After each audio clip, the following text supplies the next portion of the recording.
Wakizungumza na watumishi kutoka taasisi ya wakala wa uwezeshaji kiuchumi huko katika ofisi ya mkuu wa wilaya ya Micheweni katika hafla ya kukumbushwa wajibu wao kuhusu utoaji wa elimu wa upatikanaji wa mikopo kutoka serikalini, wamesema utoaji wa elimu kwa masheha katika kufikishia jamii ni nyenzo muhimu ya kuifahamu kile kinachofanywa na serikali. Riba haipatikani, ina watu maalum.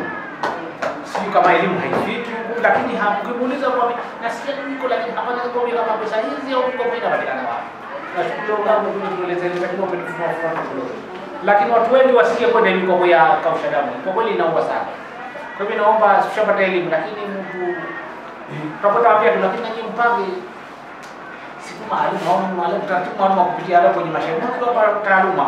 Kuna watu wanne walipewa hizo fomu, mpaka wakapiga picha wakafunguliwa akaunti, lakini mpaka leo naona hiyo mikopo hawakupata. Mmoja au ni awamu kwa awamu, awamu hii ni hawa, awamu ijayo ni hawa, inafahamika, au ni awamu moja yote itakuwa. Pengine kuna kikundi kinahusiana na mkopo fulani, lakini muda ule kuna na wengine kwa muda ule wapata kutokana na zile masheha. Tunachoomba msishtukize, kwa sababu sisi mkishamaliza sisi ndio wajibu wa hizo hoja.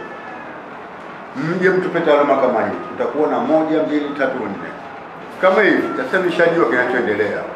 Lakini pale kwa kweli mtu kinyimwa, mara wasikia wapigwa simu, mara kishakuja shtaki kwa mkuu wa wilaya na kwenda kwa sheha, sikuwa barua. Sasa barua ni ya nini?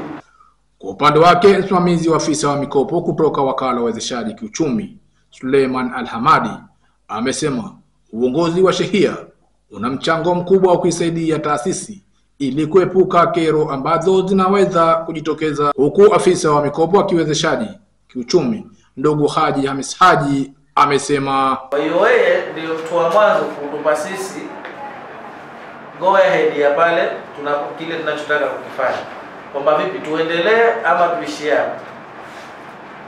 Kwa hiyo ukiidhinisha kwamba huyu anastahili kupatiwa, utatupa barua na maelezo mazuri tu na sisi tutaendelea mbele. Lakini ukitupa barua ya yule mtu nakutambua ni kweli anaishi katika sheria yangu, sawa, lakini ana 1, 2, 3 vitu wanatakiwa kwamba waombaji wa mikopo wote, hususan kwa hivyo lazima kuwe na vitambulisho vyao vya Zanzibar na namba zao za simu.